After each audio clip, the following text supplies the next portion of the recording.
You cannot compare captivity to to poor social skills. You cannot compare captivity to poor social skills. You cannot compare captivity to poor social skills because at the end of the day, that's what it is right now. If Jake didn't have his dad, if Jake didn't grow up in a loving Cosby family, if Jake just doesn't have common sense, and see, that's what the scripture says. The scripture says towards the end, natural love would start to wane. Just basic empathy and love would literally no longer be there. So when Umar or Dante Kyle say it's systemic and brothers need to be held accountable for other brothers, they are 100% right. However, you cannot compare being actual fucking slaves that get everything from the cracker to Pookie and Ray Ray being socially inept and lacking natural empathy because I have I have to go get my food, clothes, and shelter from the white man, as the scripture said I would. Keisha no longer has to give her time, heart, and body to John Quavius. Now, here's the thing. Here's the thing, right?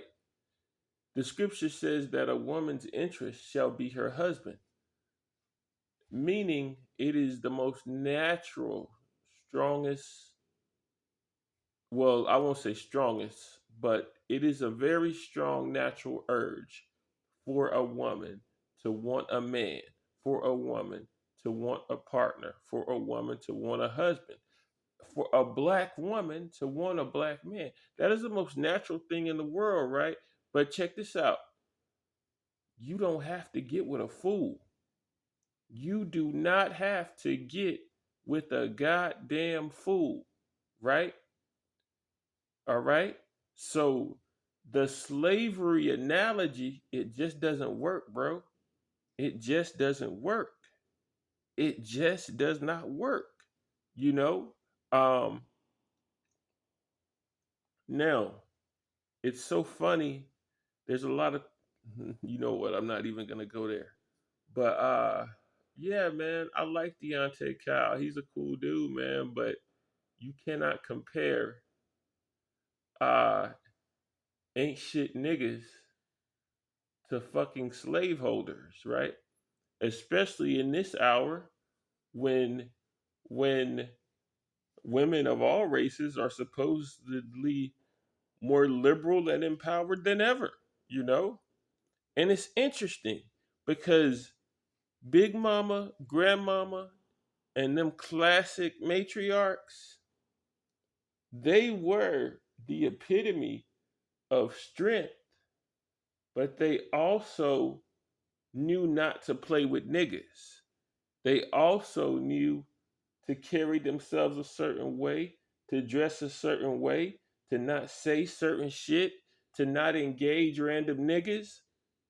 They, they, they knew that their man was in a unique situation, but they also knew that even within that, as a woman, you still move a certain way with niggas, right? Or amongst men, or socially, rather.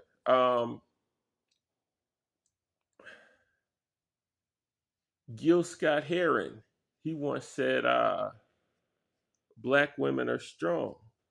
But he went on to say that's not a compliment because hell, you're either strong or you die. And I'm not laughing at the situation my sisters find themselves in. I'm laughing at the poignancy of the commentary. Uh and then let's be honest, man. I'm just gonna be honest. I'm gonna be 1,000% honest, bro. I'm gonna be 1,000% honest, bro.